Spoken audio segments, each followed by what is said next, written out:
dicen que hay gente alzada. Demasiadas. Por Manzanillo se alzó un grupo el día 10. Y ayer otro grupo saltó las tunas. Ayer asaltaron la capitanía del puerto. Me hace falta la camioneta de tu padre. ¡Suéltame, Manuel! ¡Me vas a zafar el brazo! ¿Vas a avisarle a los guardias? No hay tiempo para eso. Ahorita esto se llena de alzado por todas partes. Crescencio me va a tener que sacar de aquí. No metas a mi padre en eso. No voy a avisarle a nadie. Me largo, ¿entiendes? Se acabó.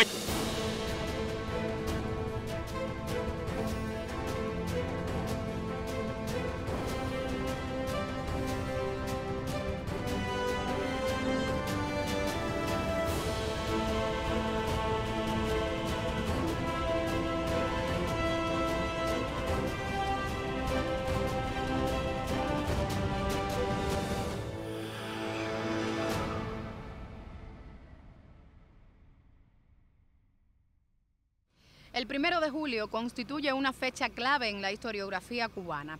Ese día de 1935, Emilio Roy de Lucherín es nombrado historiador de La Habana. Es un acontecimiento que no solo es trascendental dentro del ámbito patrimonial y cultural de la llamada capital de todos los cubanos, sino en el de toda la nación. Roy perteneció a esa generación de la República en la que descollan Fernando Portuondo, Julio L. Riverán, Hortensia Pichardo, Ramiro Guerra. Un verdadero maestro de nuestra historia, de una vertical posición nacionalista y antiimperialista. A él se debe uno de los estudios más profundos y críticos sobre la absorción y explotación de Cuba por el imperialismo yanqui. Historia de la enmienda Platt, una interpretación de la realidad cubana.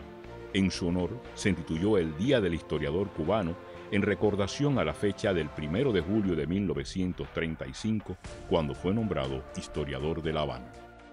La historia continúa siendo una ciencia en construcción. No podemos perder de vista que cada hecho o proceso, tal como es concebido en la actualidad, es consecuencia de una reconstrucción realizada sobre la base de fuentes que el historiador asume e interpreta de acuerdo a la carga conceptual, política, cultural e ideológica de la que es portador.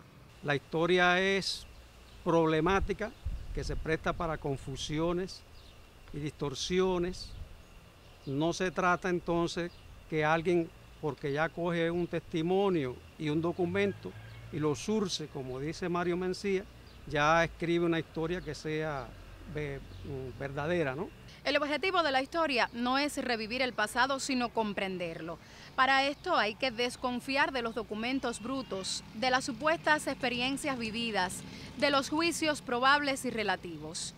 Para hacer un trabajo de historiador no basta con hacer revivir una realidad política, sino que debe someterse un momento y una sociedad a un análisis científico. La historia la escriben los hombres, la hacen los hombres, la escriben los hombres. Es una relación pasado, presente, futuro. Yo creo que no es solo pasado, la historia no es solo pasado.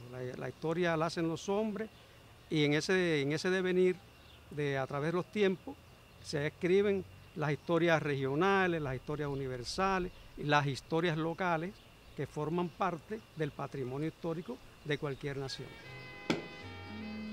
¿No fuiste? Por poco se echa a perder todo.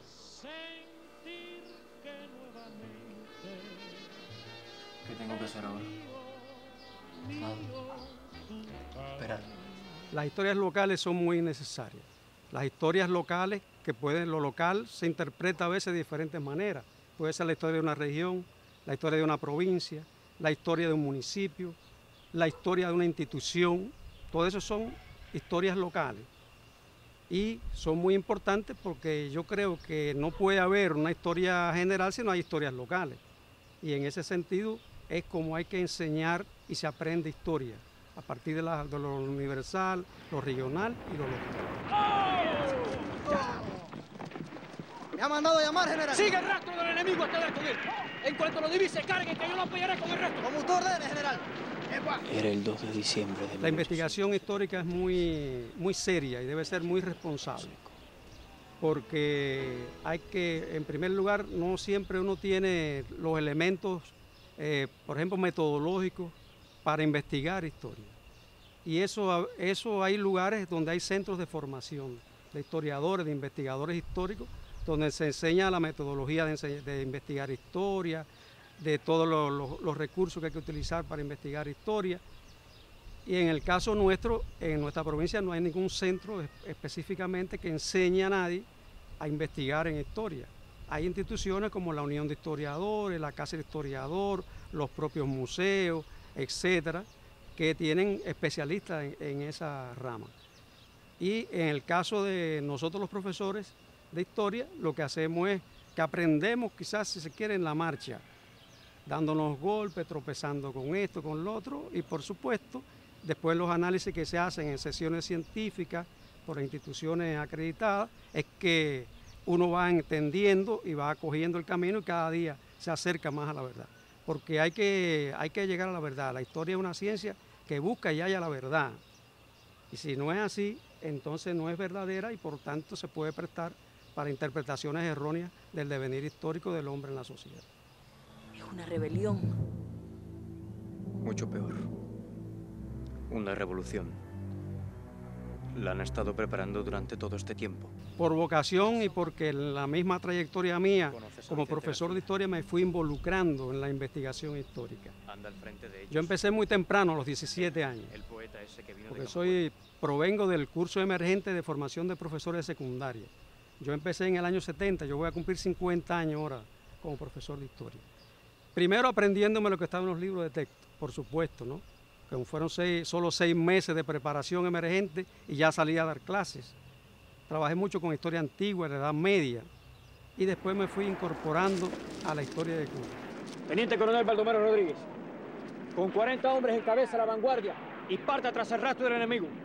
Tan pronto lo tenga en la vista. En esa misma relación, por las responsabilidades que me dieron de asesor de historia del ICE territorial y provincial, ya me encargaba yo de preparar a los profesores. Después me trasladé como profesor en el año 78 para la unidad docente del Pedagógico de Manzanillo. Luego me nombraron en el 79 como subdirector de investigaciones y posgrado. Es decir, ya me empecé a vincular con la actividad científica y por supuesto eso me fue conduciendo, porque la educación superior un requisito es que el profesor debe investigar.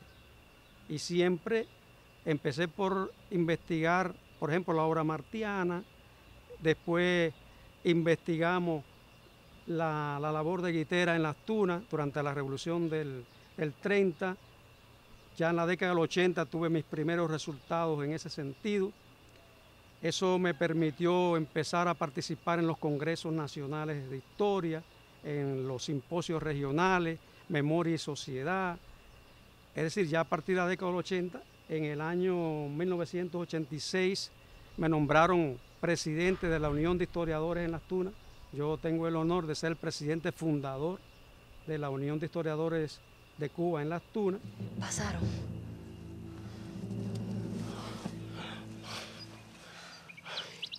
Que el diablo se los lleve. ¿Tienes miedo? Preferible que digan que aquí corrió. Y así seguí mi trayectoria. Después investigamos los grupos armados en Las Tunas antes de la llegada a la columna 12, que también tuvo un resultado importante con un material que se elaboró. Después investigamos la columna 12, Simón Bolívar. Y en la década del 90 nos encontrábamos en esa situación, porque no era yo solo, había otros compañeros míos como Fran Arteaga, Sarbelio Guerra, etcétera, que estábamos en esa tarea. En eso estábamos cuando llegó la orientación de que se escribieran las síntesis históricas provinciales. ¿Quieres que tu gente coja otra vez a Las Tunas?